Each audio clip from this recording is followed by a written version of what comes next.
The next step is to prepare and glue together some of the parts before they are painted. You will need the sheet of 400 grit wet and dry abrasive paper from the wood bag, some water and a work surface that can get wet. I recommend you stick the parts together with superglue, although you could use a suitable alternative adhesive if you'd prefer. Remove these 7 acrylic parts from the acrylic parts bag.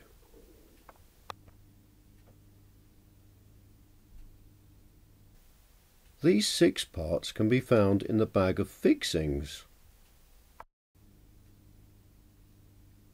which you may have already emptied into a suitable container. Notice the acrylic part on the right has a slot at one end. The minute hand can either be found in the engravings bag or, if you have cleaned the engravings, wherever you put it after the last step.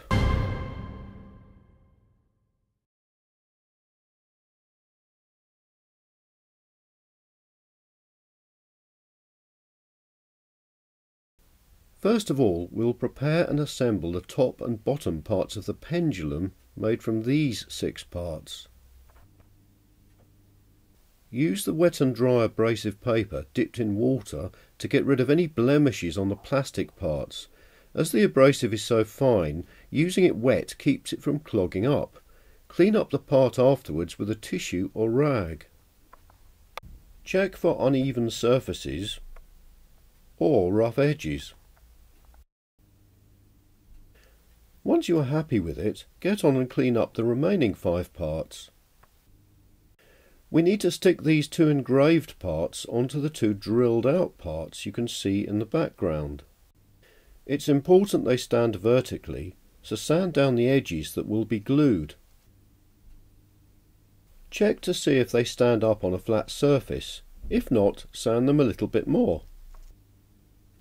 Before gluing them together, we need to create a way of hanging the pendulum from the clock movement.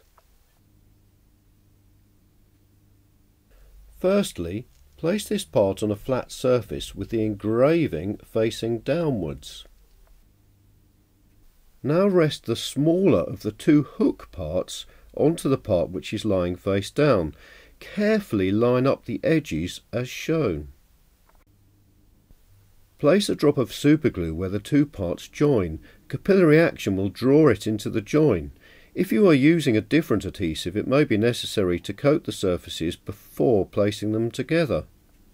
If using superglue, wait until the part has stuck and then add an additional drop on each side to ensure the parts are stuck securely.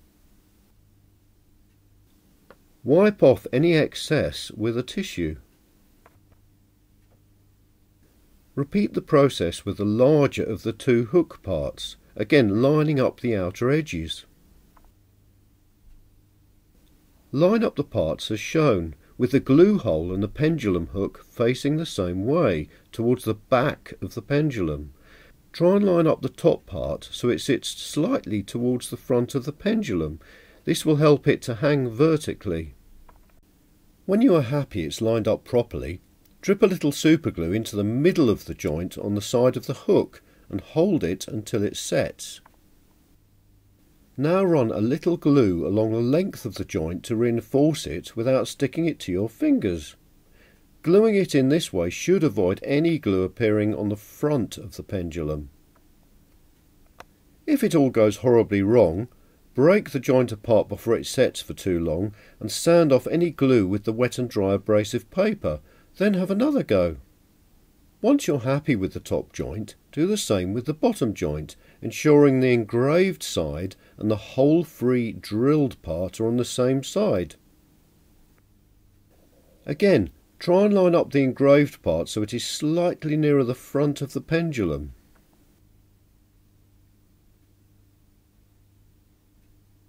Place a couple of drops of superglue either side of the hole and hold it in place until it has set. Now you can run a little superglue along the back of the joint without risking sticking your fingers to it. To complete this part of the pendulum, use the wet and dry abrasive paper to sand off any glue that has got onto the front. The back won't be seen, so don't worry about making it look perfect.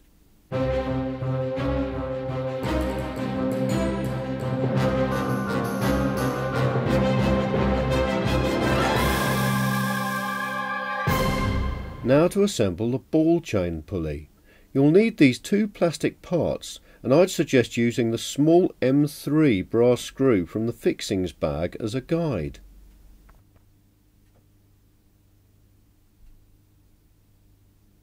Place the screw into the countersunk hole like so. With this part resting on a flat surface, place 4 small drips of superglue around the centre, like so. Now place the top over the screw with the engraving facing upwards. Let the glue set and then return the brass screw to its container.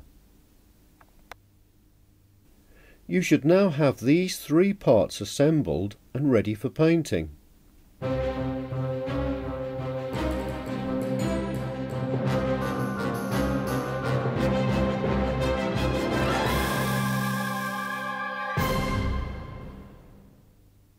Next we need to prepare the minute hand spindle.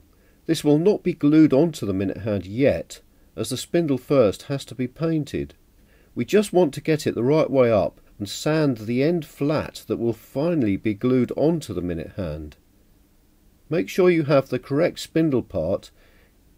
It doesn't have a slot and is just a continuous tube. Get the clock movement and push the minute hand spindle onto the clock movement spindle. You'll find that one way round it is loose and the other way it is tight. This is because the laser cutter cuts slightly conically. We need to sand the loose end flat so the minute hand will eventually stick to it properly. Use the wet and dry abrasive paper to sand the loose end flat. Don't sand the tight end, as having only one sanded end will help to avoid mistakes. You could even use a marker pen to indicate the tight end for later reference. I speak from experience. I'd also leave the minute hand spindle on the clock movement as a reminder. The minute hand will finally have its black side facing outwards. So to ensure good adhesion, I'd recommend slightly roughing up the centre of the white side with the wet and dry.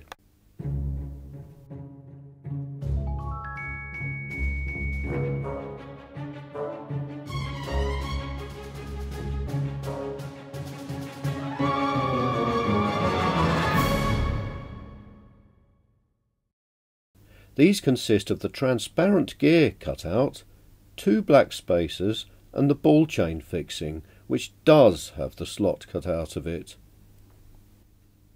Firstly, push the ball chain fixing into the hole in the gears as shown. Make sure the slot faces towards the larger gear perpendicular to the long straight edge, as the chain will finally hang perpendicular to this edge. Turn the cutout gear over and place a drop of superglue onto each of the 3 small holes. After a few seconds, remove any excess glue from the back with a tissue. To help align the 2 black spacers, I'd suggest using one of the long brass screws from the fixings bag. Place one of the black spacers onto the brass screw so it extends further than the end of the screw, and put a little superglue around its end. Then let the black spacer slide down the screw a little. Holding the screw and black spacer, align the screw up with one of the holes in the cutout gear that has an engraved line around it. Then let the black spacer slide down the screw so the glue can set. Repeat the process with the second black spacer and then return the brass screw to its container.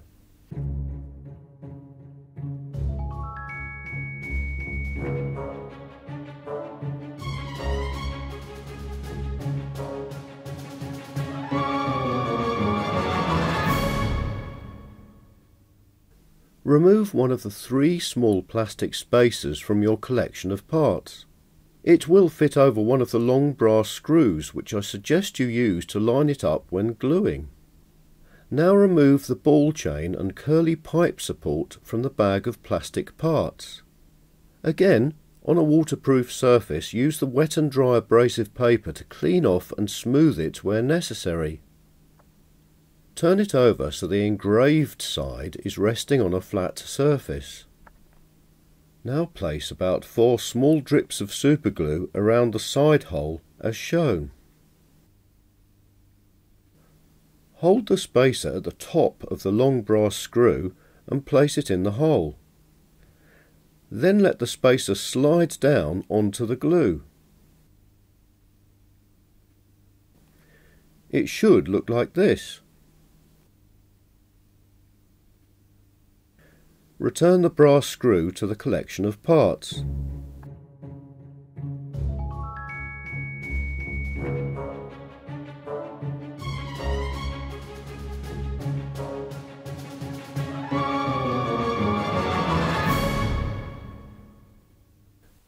Now remove the escapement style gear from the bag of plastic parts. Slide it over the top of the pendulum arm on the clock movement. It doesn't matter which way round this is fitted. Ensure it is centred on the pendulum so the pendulum is still free to move.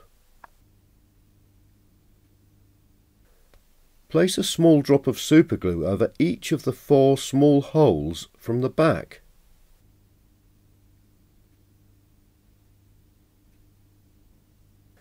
And wipe off any excess glue. Well done! The 7 parts you have prepared should look like this.